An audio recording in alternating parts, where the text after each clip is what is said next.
So now that we know what we mean by profit maximization, what it means is we're going to have to look at two sides of profit maximization, right? Because profit maximization entails total revenue, and I'm going to use this symbol pi for profits because I've already used the symbol P for price, right? So I'm going to use this Greek letter for profits, total revenue minus total cost, right? So I'm going to have to study two sides, revenue side and cost side. So let's start with the revenue side.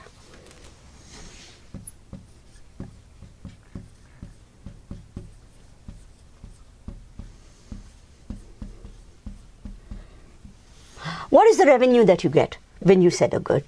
Whatever the price of the good is,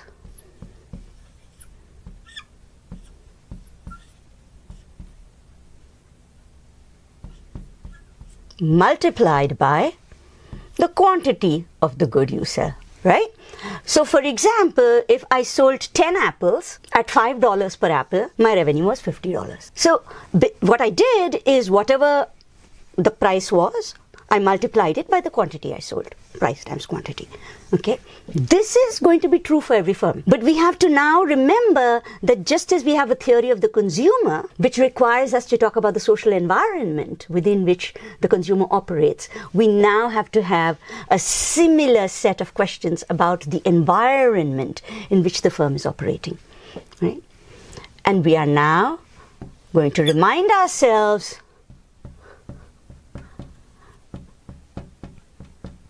that the environment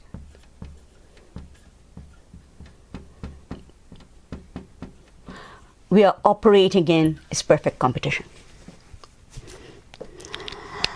The reason this matters is that in terms of firms, as many of us are aware, we live in a world where there are actually many things called monopolies. A monopoly is when you don't have perfect competition, when you have one firm that dominates the market. So in that situation or in that environment, the monopolist can maximize revenue in a way that they are able to manipulate both price and quantity, right? Remember, they're not trying to maximize total revenue. They're trying to maximize profit. So we'll end up having to take whatever adjustments are taking place here in account of maximum profit.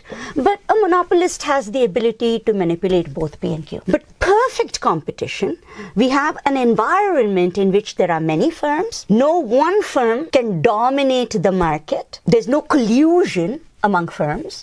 So there's no OPEC. There's no agreement on prices. The firms are colluding, oligopolies, things like that. And any firm can enter or exit. There's free information, there is free ability to come in and out of markets, lots of small firms competing with each other, which means from the perspective of the small firms, because they are so small in relation to the market, we're going to say that the perfectly competitive firm is a price taker. Just like if you remember, the consumer was a price taker, right? The consumer basically had to maximize utility. They would go to the market and there would be a price, and then based on the price of goods, they would maximize utility. In the same way, these firms are coming in. They all have the same information. They all have the ability to move in and out of the market. They all have the same access to inputs, right? And they basically take the price. So total revenue, if it's price times quantity, price is always going to be given. In that case, for the perfectly competitive firm, not for every firm, but for the perfectly competitive firm, I'm going to add two more concepts. Average revenue is going to be total revenue divided by quantity. So for example, going back to my apples examples, if I had 5 apples that I sold at $10 each, that was 50. So on average, each apple gave me a revenue of $5. I took my total revenue of 50, I divided it by the 5 apples. So on average, you sold 5 apples, you got $50. So on average, each apple is giving you $5. So average revenue is total revenue divided by quantity. And in the case of the perfectly competitive firm, what that really means, total revenue, remember, is price times quantity.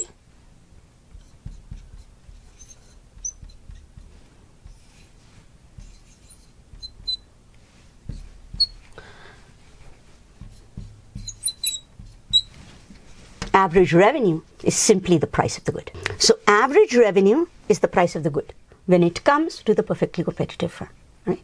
And you are a price taker. The second thing that happens, which is quite unique to the perfectly competitive firm as well, is that marginal revenue, which I'm going to come to in a minute, is also the price. So the interesting thing about marginal revenue for a perfectly competitive firm is that it is also the same thing as price. Marginal revenue, remember we've come across this concept of the margin before, is the extra revenue you get from the extra unit of the good.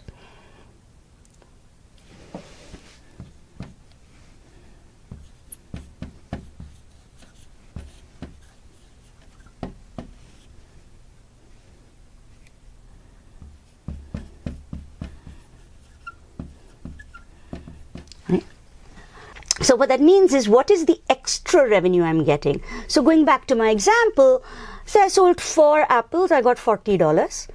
What will the next apple I sell bring me as revenue? If I sell 1 more apple, it will bring me $10, which is the price I receive for it. So the marginal revenue for the 5th apple is $10. Let me say I sell a 6th apple. What is the revenue that the 6th apple I sell will bring me? I had $50. I sell a 6th apple. That apple sold for $10 because I'm a price taker, which means the price didn't change. It brought me another $10. So essentially, each extra apple I sell, the 5th apple gives me an extra $10. Marginal revenue of the 5th apple is $10. The 6th apple I sell will give me $10. Marginal revenue of the 6th apple is therefore $10. The 7th apple I sell will bring me $10. Marginal revenue of the 7th apple is therefore $10, and so on. So what that means is, in the context of the price-taking firm, only in that context, the price is not being reset or changed or anything like that. Taking the price. So in the context of the revenue side, for perfect competition, total revenue is price times quantity. Average revenue is equal to price, and marginal revenue is equal to price. Right? We're going to keep this in mind because we're going to use this when we start looking at profit maximization. But we're not there yet. Because all we've done is we've come up with an idea of how we can think of the revenue side for a perfectly competitive firm. How much money am I bringing in? I still have to figure out the cost side. How much does it cost me to produce 5 apples? Because obviously, when I produce 5 apples, it costs me less than $50. That's one thing. Right? But if it costs me more than $50, I'm not going to make it. I'll be making a loss. Right? I also still have to think about whether 5 is actually maximizing my profit. Could I do better in terms of profit maximization by selling 6 apples? Or maybe it turns out that the difference between cost and revenue is much higher when I only sell 4 apples. Because it really depends on what's happening with costs. Right? So I'm not there yet. I've got the revenue side. I now have to figure out costs.